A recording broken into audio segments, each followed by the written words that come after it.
Amen.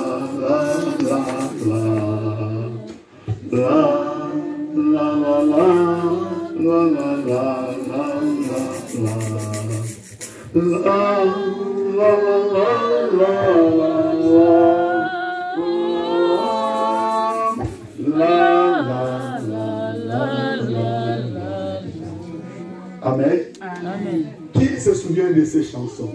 C'est pourquoi? C'est pourquoi? Pourquoi? La naissance de quelqu'un. N'est-ce pas? Donc ici, on fera double action. Donc on fera les deux actions. L'anniversaire de ceux qui ont complété l'année et la dédication de l'enfant. Comme le pasteur déjà nous a annoncé que vraiment nous, on ne baptise pas les enfants. Parce que les enfants n'ont pas atteint l'âge de la raison. Le baptême, c'est un engagement. L'homme doit s'engager, l'homme doit prendre sa responsabilité.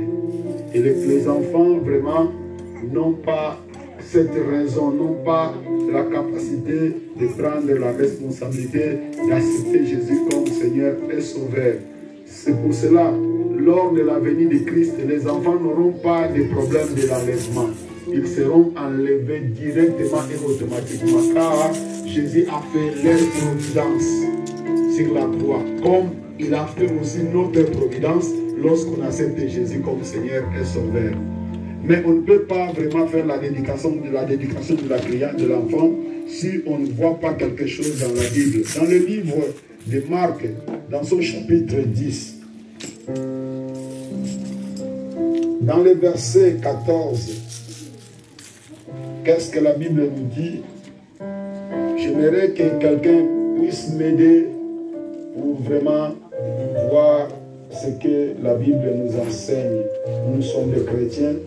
Vraiment, tout ce qu'on fait, on fait vraiment dans la référence de la Bible. Car la Bible, c'est le livre de la loi pour nous. Okay. Ah, voilà. Ok. C'est déjà dans notre tableau. Jésus, voyant cela, fut indigné. Il leur dit, laissez venir à moi les petits enfants et ne les empêchez pas, car le royaume de Dieu est pour ceux qui leur ressemblent. Ok, on ne peut pas lire beaucoup. Donc, l'acte qu'on fait, Jésus, comme notre Seigneur, je ne sais pas, vous me comprenez? Vous êtes ici parce que je vois ce que moi je sens, ce n'est pas ce que je commence à constater. Soyez vraiment, regardez pour moi, j'ai des yeux grands. Regardez, n'ayez pas peur de venir. Donc, l'acte qu'on va faire aujourd'hui, c'est l'acte que lui-même, le Seigneur, lui-même Jésus a passé pour là. Même qu'il est né dans les périodes de la loi, mais Jésus était venu pour accomplir la loi. Ne pas abolir la loi, mais accomplir la loi. Voilà. À l'âge, Jésus, lorsqu'il circulait avec ses disciples, les mamans, les parents ont eu une vision terrible, ont eu une révélation. Car au temps de la loi, les enfants n'étaient pas permis de participer dans des cultes. Parce que, selon la loi, les enfants avaient leur place, leur formation, surtout la formation principale, c'était dans la maison. Car les Juifs, et c'est pour cela beaucoup de gens qui entrent dans l'erreur pour dire que Jésus n'a pas étudié. Ça, c'est faux. Ça, c'est faux. Jésus était 100% homme, était 100% Dieu. Dans les 100% homme, Jésus avait appris, car les Juifs, à partir de 6 ans, ils dominaient déjà les décalogues. Donc, les 10 commandements, ils dominaient déjà ça. Ils avaient tous ça en mémoire. Car Dieu disait, il faut écrire ça dans les turbans. Les turbans, ce sont des choses qu'on met ici. Et l'enfant, à l'âge de 6 ans déjà, il dominait déjà ça. Donc, on ne peut pas dire que moi, je ne peux pas étudier, je ne peux pas faire quelque chose parce que Jésus n'est pas étudié. C'est faux. Et son père aussi lui donnait la formation. Son père aussi lui donnait la formation. C'est pour cela qu'il s'appelait fils du charpentier. Donc, Jésus a voulu vraiment changer des choses, tenter de changer des choses, tenter de changer la perception de l'Ancien Testament et valoriser les enfants. Et juste Jésus arriva à comparer le royaume des cieux comme l'enfant. Car Jésus a cherché de tenter que les gens appliquent le caractère, l'attitude des enfants devant leurs prochains ou leurs parents. Car un enfant, on peut le battre, on peut lui donner des coups, on peut lui donner des chicottes, mais si tu l'appelles, viens, viens, il viendra. Donc l'enfant, la simplicité de l'enfant, c'est le caractère qui nous amènera au ciel. Les orgueilleux n'hériteront jamais le royaume de Dieu. C'est pour cela qu'il y a une manifestation qui arrive à l'église. C'est cette manifestation que nous devons aussi montrer là, aux gens qui sont les dehors. À l'église, nous sommes comme des agneaux, nous sommes simples. C'est cette simplicité qui est nécessaire aussi dans le monde.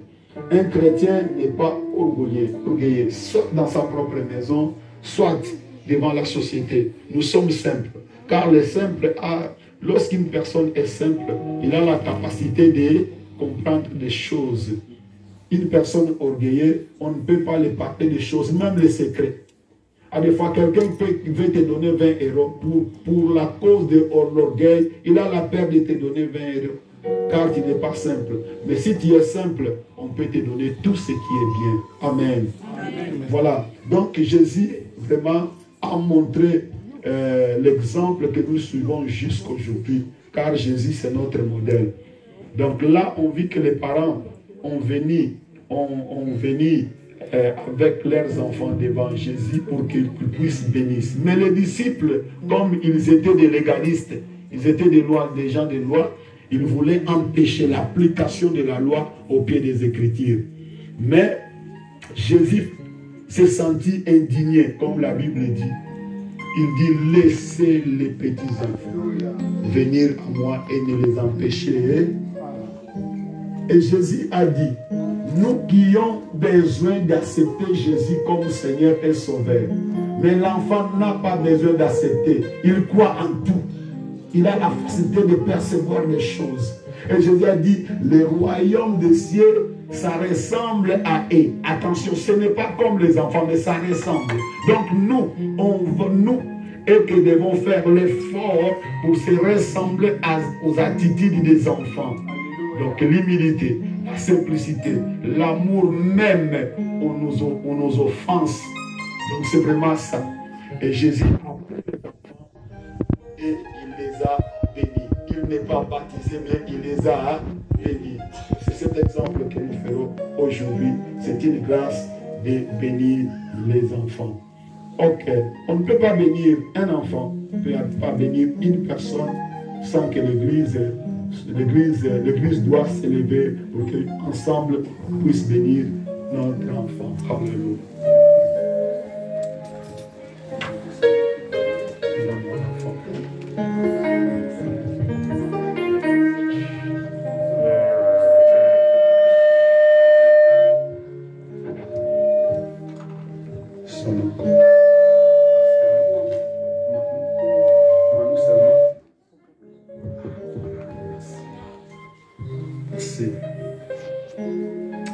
Manu Bukaka, je te présente devant le Seigneur, le Créateur du ciel et de la terre. Que le Seigneur fait luire sa face devant toi et qu'il te donne la lumière. Que le Seigneur tourne sa face devant toi et te conduit. Que le Seigneur tienne ton croissance dans ses mains et que tu croisses avec la sagesse, l'intelligence et la connaissance jusqu'à l'âge que tu viendras recevoir Jésus comme Seigneur et Sauveur. Que le sang de Jésus, le sang et l'agneau qui ôte le péché. Que cette sang soit pour toi comme une protection. Si quelqu'un de mauvais cœur viendra tenter de toucher ta vie, que le sang de Jésus soit une protection pour toi. Crois dans la connaissance. Et lorsque tu viendras, grâce que tu sois servante de Dieu dans l'œuvre de l'Éternel. Que le Seigneur te donne l'intelligence dans la société. Que le Seigneur donne la possibilité à tes parents que rien ne vienne en manquer pour ta croissance et que le Saint-Esprit accompagne ta vie. Je te présente au nom du Père, du Fils et du Saint-Esprit. Que la grâce manifeste dans ta vie au nom de Jésus-Christ. Amen. Amen.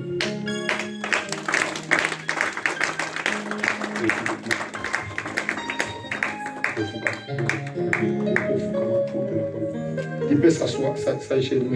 Je vais prier pour toi. Ah, ok, l'église. On prend les mains. Ok, on fait comme ça. Seigneur, comme ton serviteur, que la bénédiction de l'Éternel qui enrichit accompagne ta vie. Qu'il n'y ait pas de chagrin dans ta vie. Que Dieu qui ouvre les portes du ciel, que donne l'ordre à la bénédiction célestielle, qui vienne à ton encontre. Que Dieu bénisse ton travail, tes finances, pour que rien ne vienne en manquer ou supporter la croissance de ton enfant. Que l'amour du Père et la grâce de notre Seigneur Jésus-Christ, la communion du Saint-Esprit soit sur toi et sur le Père de l'enfant, au nom de Jésus-Christ. Et je bénis aussi, Seigneur, cette grâce que tu as fait à ta fille, qu'il puisse, Seigneur, aujourd'hui compléter une année de sa vie. Je sais que c'est le Seigneur qui l'a protégée dès son enfance, car le Seigneur, tu es le bon berger et tu es le bon pasteur. Je demande, Seigneur, que continue à protéger ta fille, qu'il te serve dans ta maison, Seigneur. Qu'il soit une femme de courage, une femme de prière, que ta grâce soit déversée sur elle, au nom de Jésus-Christ. Qu'elle continue à être ferme, surtout à l'obéissance de ta parole, et que la crainte de l'Éternel soit dans sa vie, au nom de Jésus-Christ. Amen. Ok. Les amis, ce que vous faites, s'il vous plaît. L'église, ayons la patience. Et voilà, vous pouvez monter. Ok. J'ai mangé les gâteaux de Shekinah. Shekinah bébé aujourd'hui. Vous descendez des bébés. Pas de l'enfant. Oh, c'est bien. Merci. Ok. Ok, l'église. On met les mains comme ça. Hein? Ok. Est-ce qu'on peut se tenir debout pour prier pour elle? On peut prier?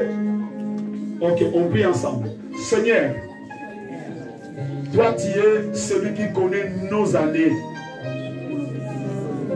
Vraiment, nos années sur la terre dépendent de toi. C'est pour cela, Seigneur, nous te bénissons pour les années de vie que tu as données à nos sœurs.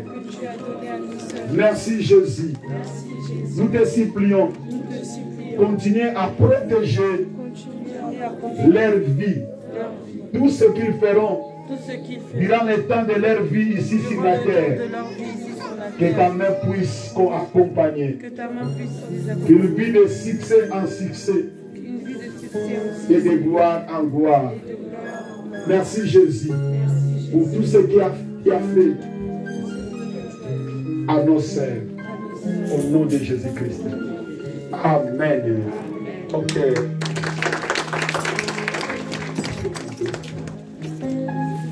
Ah, du bébé aussi. Oh, merci. Merci. Ok, j'ai déjà prié l'anniversaire. Ok, c'est pas problème. Amen. Ok. Mais il faut que je vous enseigne quelque chose. Voilà. Vous le savez. Ok, ok. Merci. Donc, je pensais que vous ne connaissez pas ça. Donc, il faut vraiment, à chaque chose qu'on fait à Dieu, il faut que nous ayons l'attitude de la reconnaissance. La Bible dit, celui qui me donne l'action de grâce me glorifie.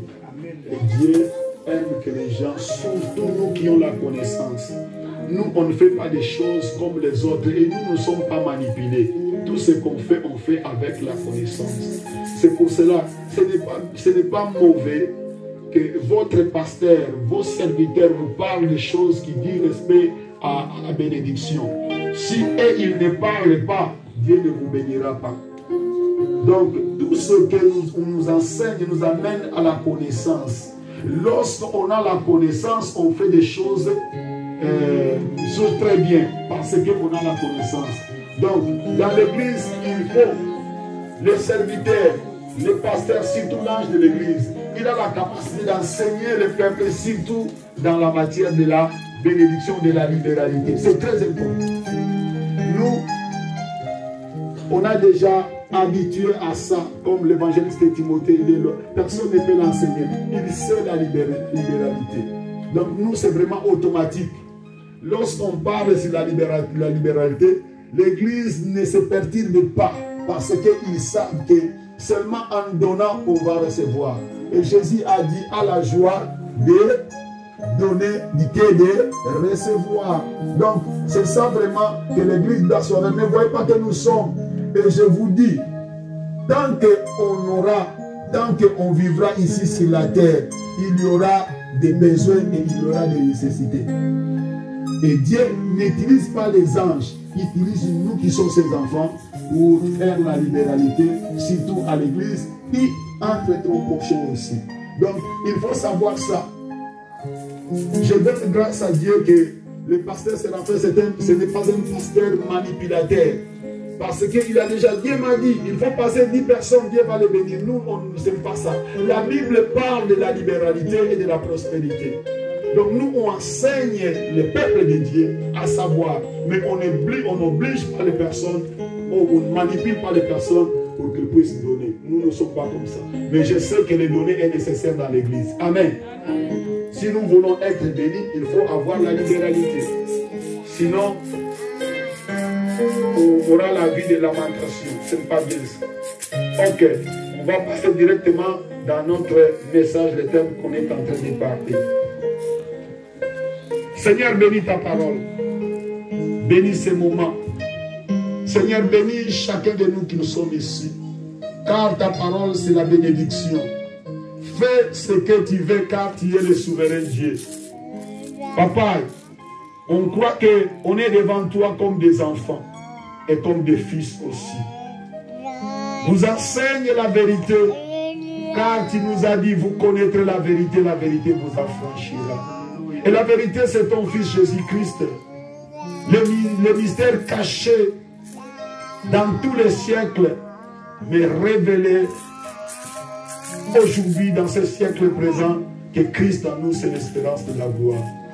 Seigneur, nous voulons vivre cette gloire, la gloire de ton Fils Jésus-Christ. Donne gloire à ton Fils Jésus, car c'est l'unique nom que tu nous as donné. Et donne gloire à ce nom, Seigneur. Fais ce que tu veux faire. Je suis un simple vase, Seigneur. Vase de poussière. Mais le Seigneur, tu peux prendre ce vase et mettre les choses précieuses. Je confie en toi, Seigneur, au nom de Jésus-Christ. Amen. Amen. Amen. Est-ce qu'on peut acclamer le Seigneur? Gloire à Jésus, gloire à Jésus. Ok. Le texte qu'on va partager, c'est vraiment dans le livre de Marc, chapitre 10. Je sais que le thème est là. Les trois façons dont Dieu opère. Et je parlais hier de la première façon comment Dieu opère. Je dis que Dieu opère à des fois par la foi, par ta foi en faveur d'autrui ou des autres. Comme je dis hier, que si j'ai la foi, avec ma foi, je peux faire l'intersection. Je peux prier pour ma famille qui est loin d'ici, qui est à Paris ou qui n'est pas ici à l'église. Mais ma foi peut faire de grandes choses pour libérer ma famille, pour libérer celui qui est malade. Et je n'ai pas dit seulement que pour nos familles, mais pour les impies aussi, les gens qui ne connaissent pas Jésus. Ne limite pas à critiquer. Si nous continuons à critiquer et sans exercer notre foi en faveur de ces gens-là, ils ne se convertiront pas. Si nous sommes des gens de foi, et pour eux aussi. Amen. Amen, l'Église. J'ai parlé ça. Donc, nous qui avons la foi, à la fois, Dieu nous a fait des David, des Jephthé. Dieu nous a fait des gens pour délivrer nos familles. On ne peut pas garder la foi pour nous aussi, pour nous-mêmes, non. Vraiment, la foi est utile aussi pour nous. Mais la foi aussi est utile pour les autres aussi. Ta prière de la foi peut changer les choses, même dans l'église. Mais nous sommes souvent, nous parlons souvent de nous, de moi. Oui, le moi est bien, mais Dieu t'a fait la grâce de devenir enfant de Dieu et commencer à vivre par la foi pour le bien des autres aussi. Il y a beaucoup de succès lorsque je vois ma prière exaucée en faveur d'une autre personne. Donc pour moi c'est la joie, car je comprends que Dieu écoute ma prière. Donc c'est notre devoir. C'est ça la première façon que Dieu opère. Dieu opère par ta foi en faveur des autres. Ok. Mais aujourd'hui, je dois parler les deuxième et la troisième façon comment Dieu opère. On va directement dans les livres d'histoire que nous connaissons très très bien, dans les livres de Marc. C'est une histoire que nous connaissons. Dans le verset 51, on va travailler pour le temps. Dans le verset 51 de Marc chapitre 10, Jésus prenant la parole lui dit, « Que veux-tu que je fasse ?» Rabouni lui répond l'aveugle, que je recouvre la vie. Jésus lui dit, va, ta foi t'a sauvé. Aussitôt, il recouvre la vie.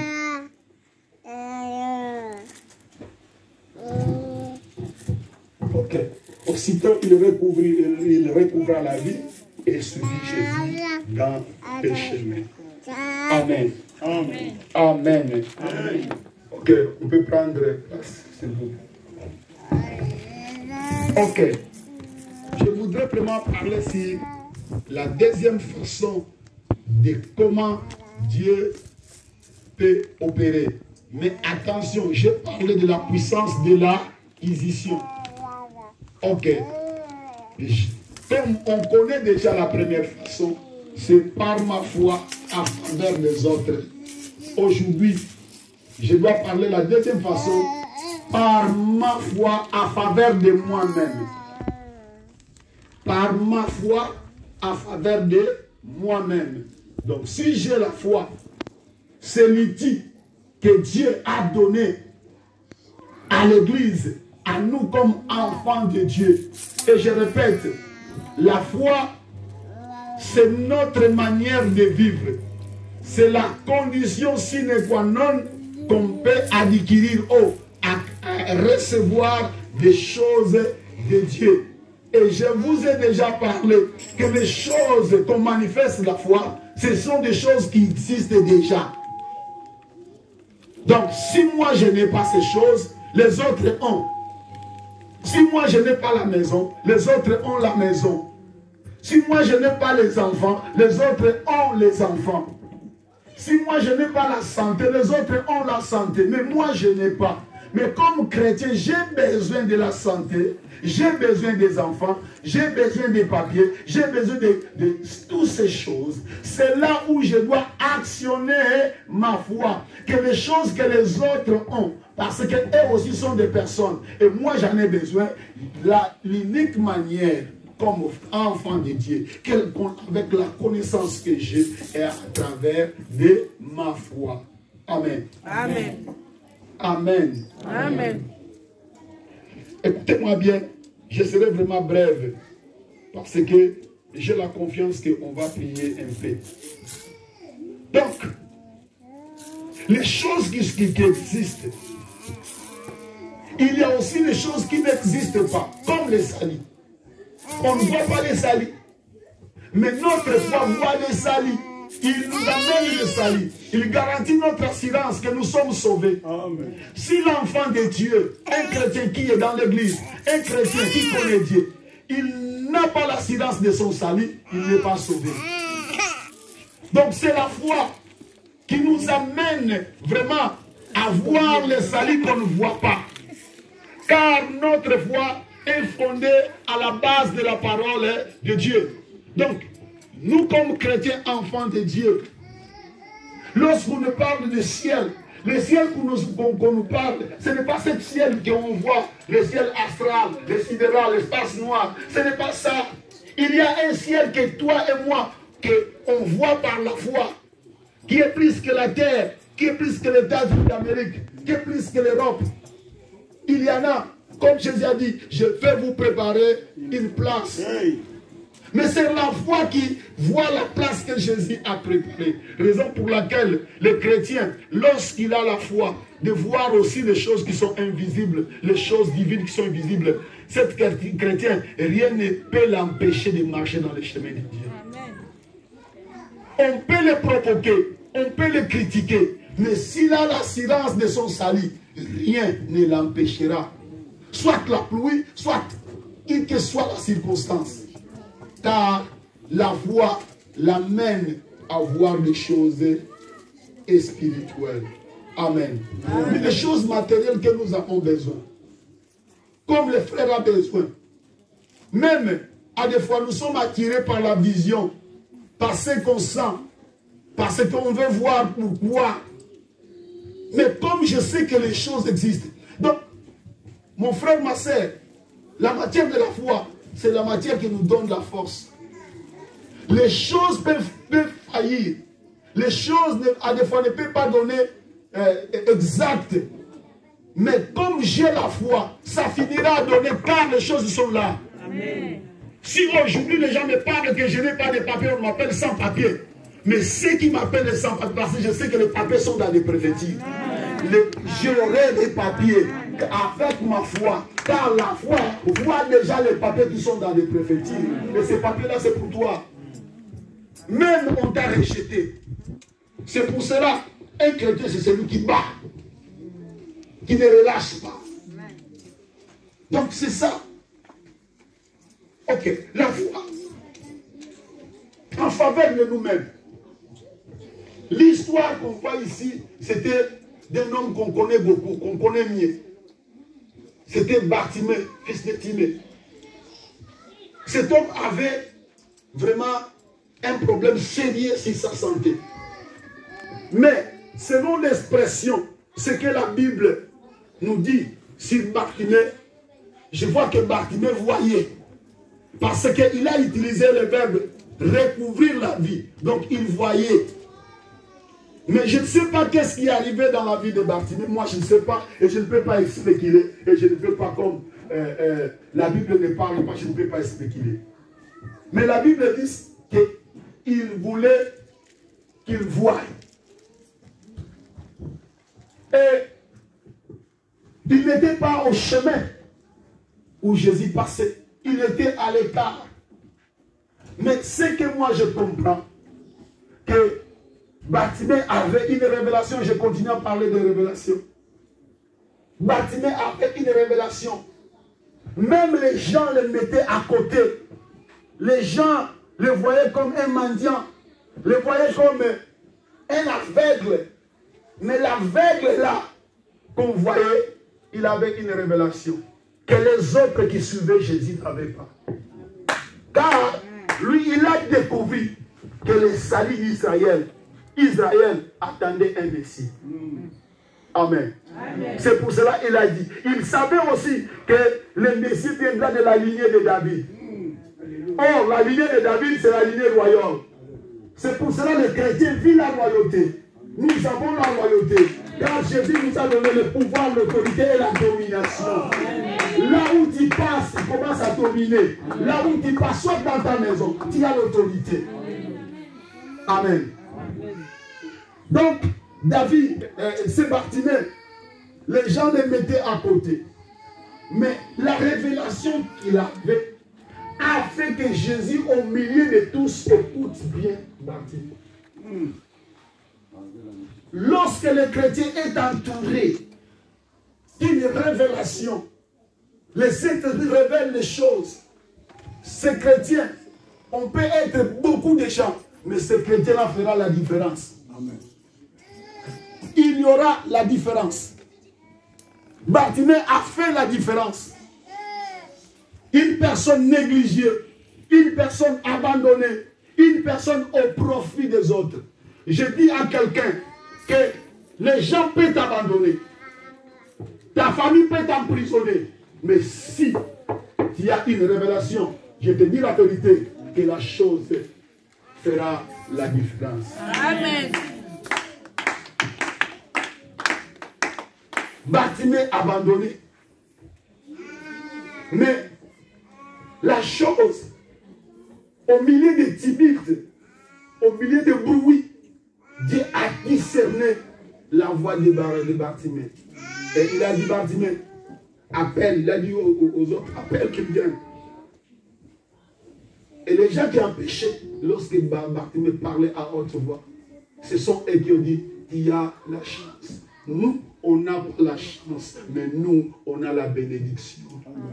Nous, on ne travaille pas avec la chance, mais nous, on travaille avec la bénédiction. Car, dès le commencement, Dieu nous a bénis. Nous sommes déjà bénis. Et seulement que la Bible, chaque chose a son temps. Nous, on n'a pas la chance. Si vraiment tu as eu les papiers, tu as eu de la santé, tu as eu des choses, c'est la bénédiction de l'Éternel qui t'accompagne. Parce que toi, tu es enfant de Dieu. Amen. Est-ce qu'on comprend? Amen. Maintenant là, Jésus voyait que Bartimée était aveugle. Il voyait ça. Mais Jésus demanda à Bartimée, qu'est-ce que tu veux que je fasse? C'était possible, ça c'est l'idée. Comment un homme comme Jésus voit Bartimée? Comme aveugle, il demande qu'est-ce que tu veux que je fasse? Pourquoi il dit directement comme il disait aux autres aveugles? Non. Donc, Jésus voulait seulement savoir, car Jésus peut demander ou pas, mais Jésus voulait savoir la confiance que Bartimée avait en faveur de lui. Alléluia. Car la révélation nous amène à comprendre des choses. Une personne sans révélation, il n'aura pas la capacité de comprendre les choses. On comprend les choses à travers la révélation. Donc Jésus vraiment, il voulait comparer la confiance que Bartimée avait dans son cœur sur Jésus de ce qui sortira dans sa bouche. Car Jésus voyait. Vous savez que Jésus c'est l'omniscient. C'est l'omniprésent. C'est tout puissant. Il voulait. Donc ta foi, notre foi, peut résoudre les choses qui se passent dans ta vie. Ta foi, notre foi que nous avons, a la capacité, ce n'est pas d'intercéder pour les autres, mais pour moi aussi. Moi-même, je dois bénéficier de la faveur de ma foi aussi. Amen. Ne reste pas croiser les mains, non, non, non, non, tu souffres, non, non, non, non, c'est normal. Non, il y a des choses qui ne sont pas normales. Il faut actionner ta foi. Alléluia. Et c'est là, Bartimée devait répondre à Jésus. Que tu ne me vois pas que je suis aveugle. Mais non.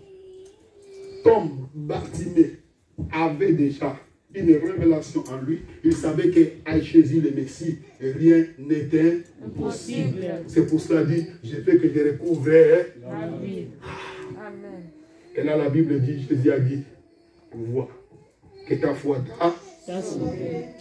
Là, ce n'était pas l'intervention du pasteur. Ce n'était pas l'intervention de qui que ce soit. C'était sa propre foi qui l'a sauvé. Jésus n'a pas dit que c'est ma foi qui t'a sauvé. Non. Dieu a la solution. Mais ta foi a la capacité de prendre la solution. Et t'amène ça. Actionne ta foi. Actionne ta foi. Ne te croise pas. Ne te laisse pas. Le problème que tu passes dans ta vie, tu as la foi. Car ce que nous écoutons, ce qu'on nous enseigne dans l'église, ce sont des choses qu'on doit mettre en considération, pratiquer ça. Ce sont des choses qui actionnent notre foi. Ne laisse pas, ne vois pas des choses. Moi je dis, lorsque les choses, ça passe première année, deuxième année, je fais ceci, des complications. Je pars au préfecture, on me rejette. Mais je commence à analyser.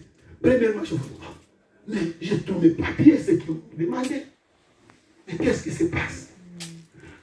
C'est la première chose. Je dois examiner ce qui se passe en moi-même. Comme j'ai dit hier, il faut examiner. J'ai parlé de trois choses. Si ce n'est pas le péché, qu'est-ce qui est en train de me perturber? Sera le pardon au manque d'amour. Surtout des critiques devant des serviteurs de Dieu. Si tu as des problèmes avec un serviteur de Dieu, allez consulter le serviteur et parler avec lui. Ne reste pas à critiquer dans ta maison, c'est très dangereux. Tu sais ce que tu vas transmettre à tes enfants? L'incrédulité. Donc, il faut voir